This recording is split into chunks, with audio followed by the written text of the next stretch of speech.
Hi, the following recipe I'm doing mainly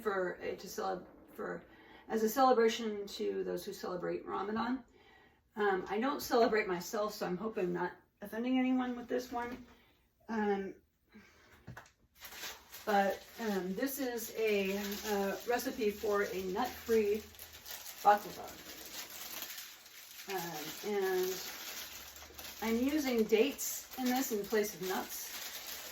So, because of the fasting, when they break their fast, both in the evening of Ramadan and also at the end of Ramadan, which is about a month later, it's done with dates. And so I'm just doing a small batch of this. I don't normally use, I've never done a baklava before, so this is a different experience for me here. And phyllo dough does break easily, as you're probably seeing here, because it is very thin, and so it's very delicate. But I'm trying to straighten this out. I'm using a wet paper towel to keep it from drying out. And in a second, I'm going to be brushing it with butter. But what I want to do here is get it straightened out as possible.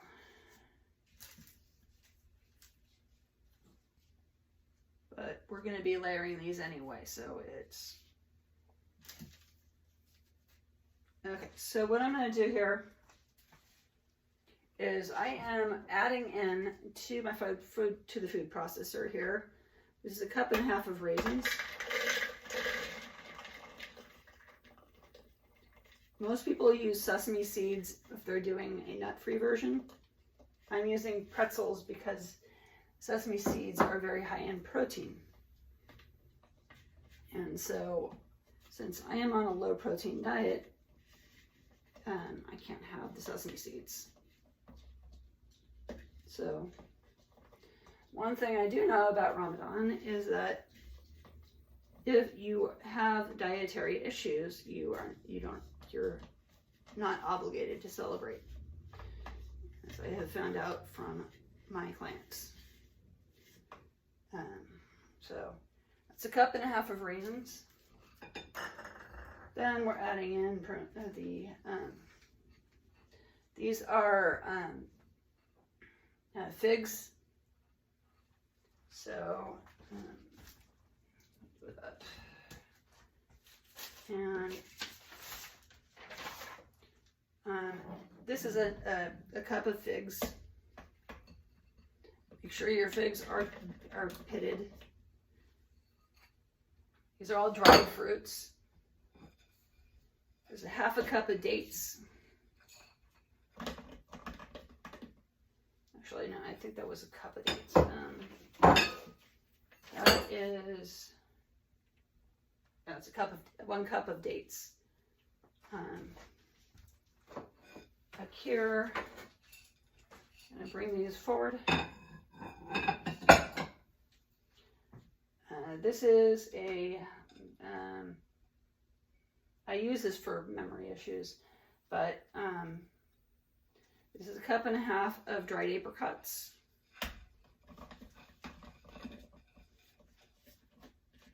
Hopefully this is all going to fit in here. I'm trying to I may have to do this in batches.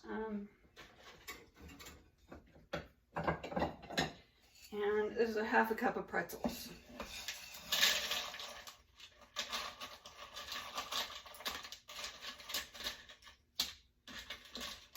To that, and we will be adding more monk fruit later, but I am using monk fruit to try and keep the sugars down, although this is by no means a diabetic friendly recipe. This one is very sugar very rich in sugar. So, whereas most of my things are diabetic friendly, this one is not. But this is half a cup of the Monkfruit that I'm pouring in. We will be using more for the syrup. I'm going to get around to that. Hopefully I can get that out. I'm going to grab one of my smaller spoons here.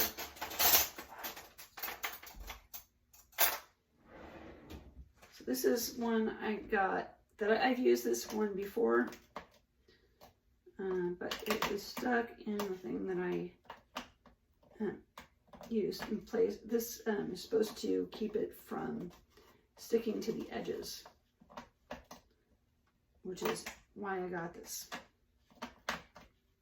And right now, since I have it in there, it's going to be very hard to get back in if I take it out.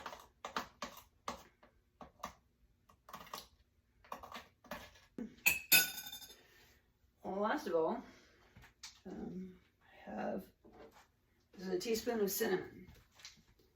If you can't get the teaspoon into the cinnamon, you can use two half teaspoons. And that should get pretty well mixed in when I blend this all together. I'm looking for the lid. There it is.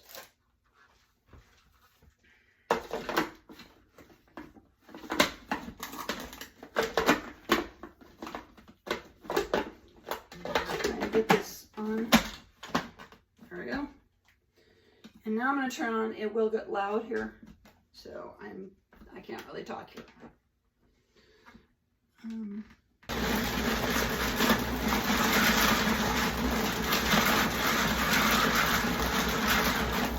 Since I haven't added pretzels to this, and I don't think anybody has, I'm going to try a little bit and see what it's like. It's not bad. Okay. Now, for the fun part.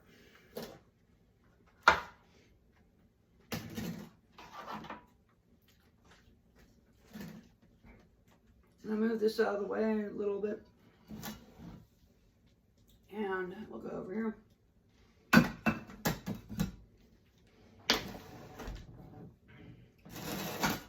So what I'm going to do here is I'm going to baste the, your pan that you're using should already be buttered. Well, you can either use butter or you can use coconut oil. Both will work. Olive oil is not recommended.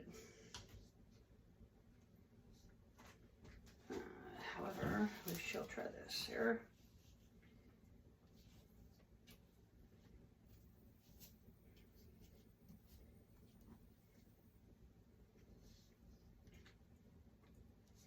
One thing I do know about this is it will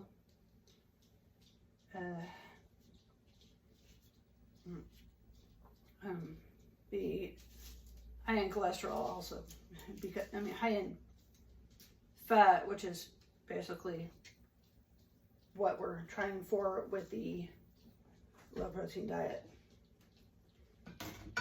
because high in calories, probably fat too, but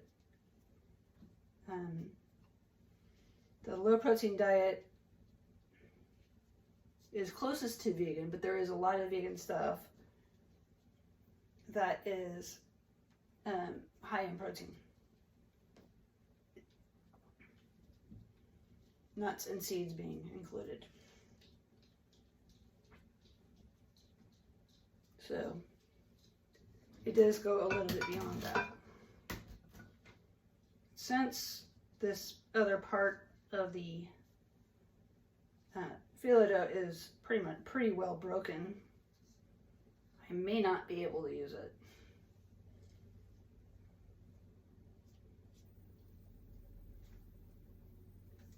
But we shall baste it anyway.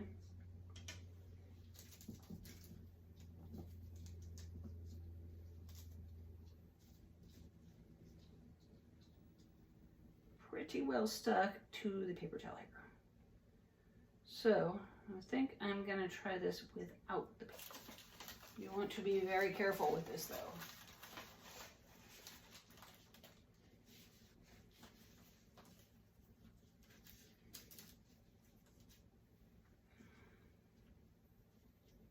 And we're already holding together better.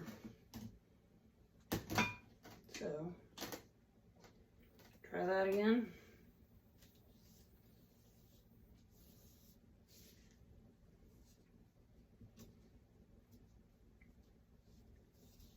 And what I am using here on top of the surface here is used by people who do, by chefs who do a lot of baking,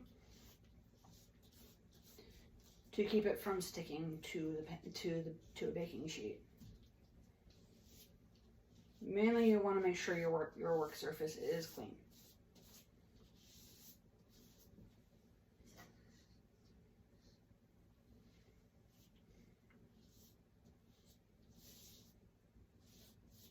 So, because of the butter, it is not vegan, but that is probably the only thing in here that is not vegan. And like I said, you can use coconut oil also.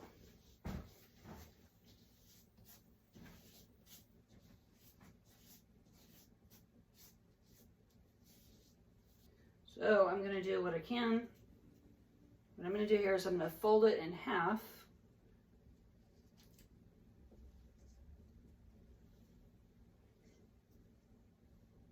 We'll get this tight side too before I move it into the pan.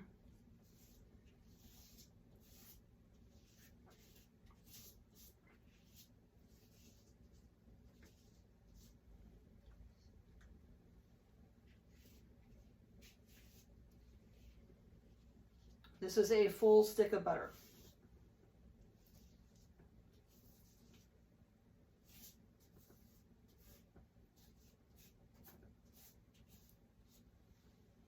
My main thing is I was trying to get this nut-free because of the protein issue, and also because I have friends who are not only diabetic, which is complete opposite of our diet, but also because of that people have nut allergies. So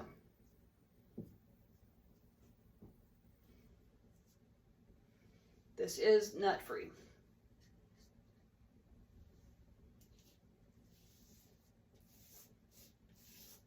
But this is meant to be a dessert anyway. Desserts are normally filled with sugar.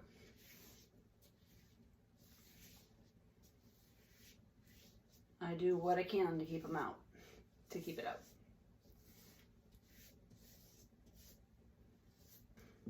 Take this, and we're going to put it into the pan. We want to press this into the pan. And now we're going to add in some of the mixture here. The pretzels are optional. I do recommend having this because it is too much for this food processor. So I'm going to press this down on the phyllo dough because we will be layering this.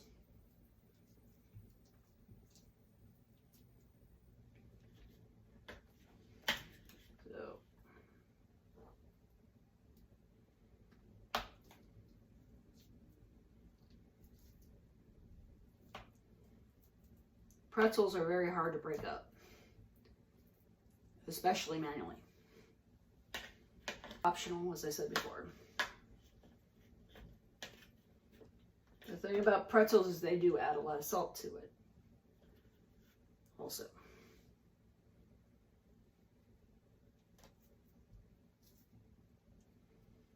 Okay.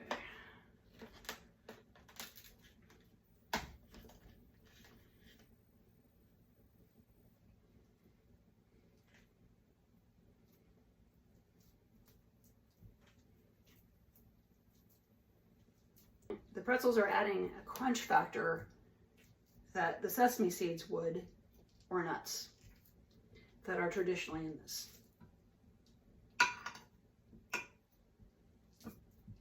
And so that's the reason for the pretzels. And as you can see, there are still chunks in here, even after all that blending. These are Glutino gluten-free pretzels.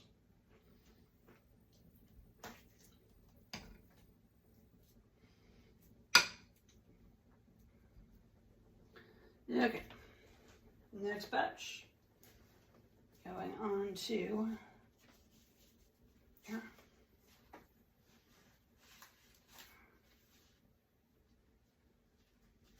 Ideally, you should have 16 sheets of the phyllo dough.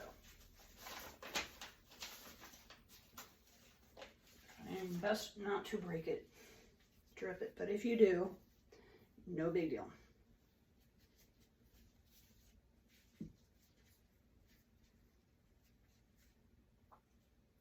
And we will be cutting this towards the end also. But while it's in the oven, I will be making a sauce also for it.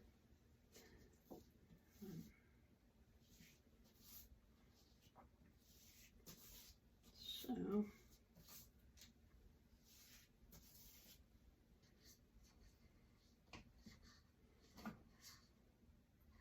I think I dropped a piece of the phyllo dough in there, but it shouldn't affect it.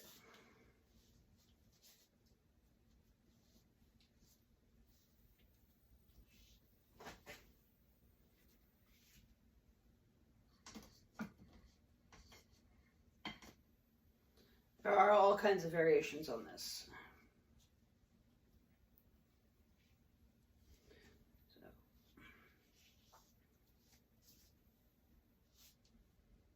And you will find this both in Greek and Turkish forms.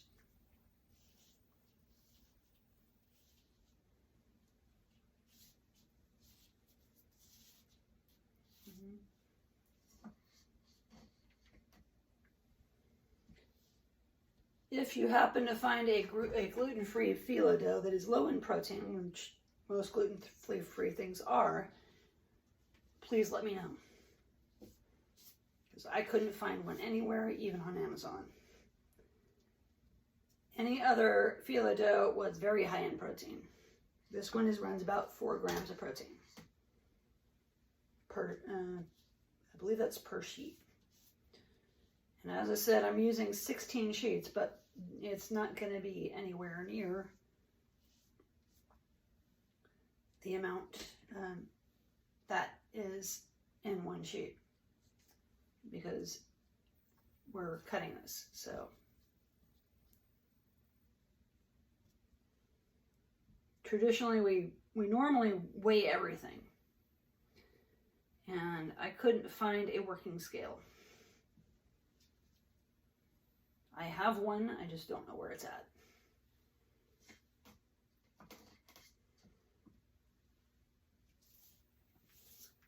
Okay. And